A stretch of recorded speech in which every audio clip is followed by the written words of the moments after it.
Hey guys, welcome back to my channel. My name is Rylie Lane, and in today's video I am going to be talking about calorie counting, so please, if this triggers you, click off this video right now. And I just also have to make a disclaimer, you have to when you talk about these things. Calorie counting works for me and it's helped me achieve so many goals. If it doesn't work for you, don't feel like you have to do it. And if it is triggering for you, please don't do it. Okay, now that we've got all of that out of the way, let's just get into it.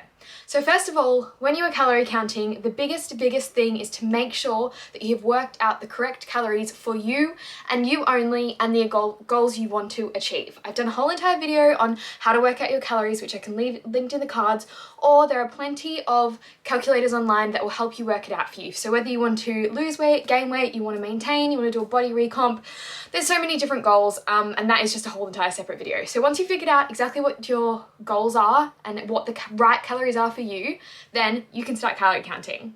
So the main reason I calorie count is it has honestly been probably one of the major contributors as to why I've been able to achieve so many of my health and fitness goals.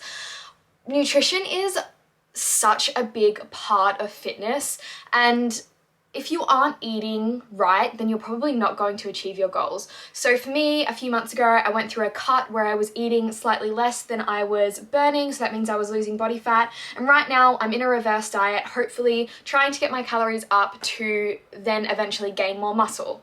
And without calorie counting, all of those things probably wouldn't really have been possible because I don't know the food that I'm putting into my body. Do you get what I mean? Like when you're doing a reverse diet, you're slowly increasing your calories, and if you're not counting them, then it's very, very difficult to do.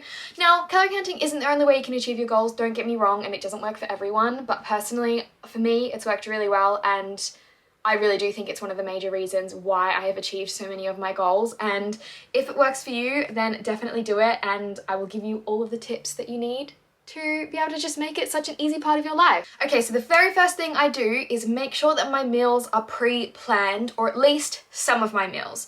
So for me, I talk about this all the time, I feel like you guys aren't bored of it, but I do a meal plan once a week, and we plan all of our dinners to have normally from Sunday to Thursday night, and then whatever we have for dinner, I make double the amount of portions, and we have that for lunch the next day. So what that means is I only have to really log 5 main meals into my MyFitnessPal, and then I just copy over the dinner from the previous night, and it's honestly so easy. So I do that once a week, and I have them all pre-prepared in my MyFitnessPal, and like it just means I don't even have to think about it.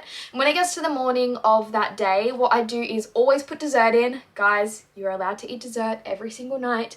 I just make sure I put it in very first at the start of the day and make sure I leave calories for it, and that is probably why I can stick to my calories so easy. So definitely have that balance, fit in those, you know, less nutrient dense foods, because they also are very important. I always make sure that I have planned some sort of less nutrient dense food in my day, because realistically that's the only way that you're going to be able to stick to your calories and actually make this a maintainable lifestyle. If you are cutting out all of your sweet treats, or even if you're a savory person or whatever food you enjoy, if you've cut them out, then there's no way you're going to stick to this. So that is also why I love calorie counting, because I know that I can have dessert every night and I'm still going to achieve my goals.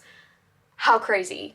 Yes, I eat chocolate every night. Sometimes it's chocolate and popcorn, sometimes it's ice cream, whatever it is, I have it every single night. And I mean, you don't have to have it at night. For some reason, like, that's just when I like to have it. You could have it anytime during the day. Another major thing, which I feel like people don't talk about enough, is calorie cycling. So lots of people say when you're calorie counting, you know, your body doesn't necessarily always need exactly the same amount of calories every single day, and it's not always this exact number. And I totally agree with that. And that is why I use calorie cycling a lot.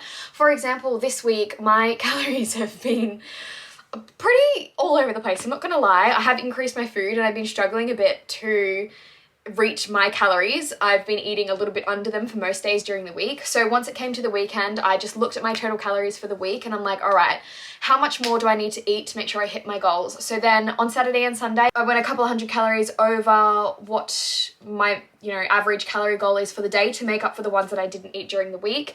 And like, if you are looking at your calories as a weekly budget, it helps in both ways. In right now when I was struggling so I just really wasn't hungry, I wasn't hitting my calories as much as I needed to, but it also works the other way when you're in a deficit and you want to be able to go out and be social and do things on the weekend. You can eat a little bit more on the weekend and a little bit less during the week, and it makes it much more maintainable. So definitely think about your calories as a weekly number rather than a daily, and just make sure that the average always averages out to whatever your calorie goal is, and you're gonna hit it and you're gonna achieve your goals.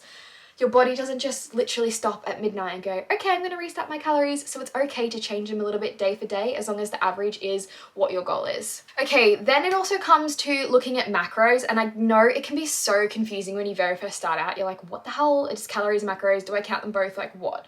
So basically I'm gonna give you a really, really quick rundown. Each individual macro will equal a certain amount of calories per gram. For example, protein equals 4 calories per gram. So when you're eating 100 grams of protein, that's 400 calories. So they all just kind of work in together. But what I would say is don't worry about carbs and fat. Don't worry about them. They're not important. As long as you get an equal balance of them, you don't need to worry about them. What you need to worry about is, first of all, make sure you're hitting your calorie goal, and then secondly, make sure you're hitting your protein goal. Protein is so important because it helps you stay much fuller for longer. So whether you're in a deficit or if you're trying to build muscle, it's a really important macronutrient in building and repairing muscles, and it also actually keeps you satiated for much longer, so it's good for that, and it also uses more calories to digest. So keep your protein high. Fats and carbs can come in wherever they want, and don't be scared to eat lots of carbs, guys. Carbs are the best. They are the energy that your body uses. You need carbs. Another thing that I think people stress about is eating out. It can be really hard to track your calories when you're eating out, especially if you're going to a restaurant that doesn't have their calories online. So the very first thing I would do is look up the restaurant online. Do they have the calories online? Great, then you can work out what you're gonna eat from there.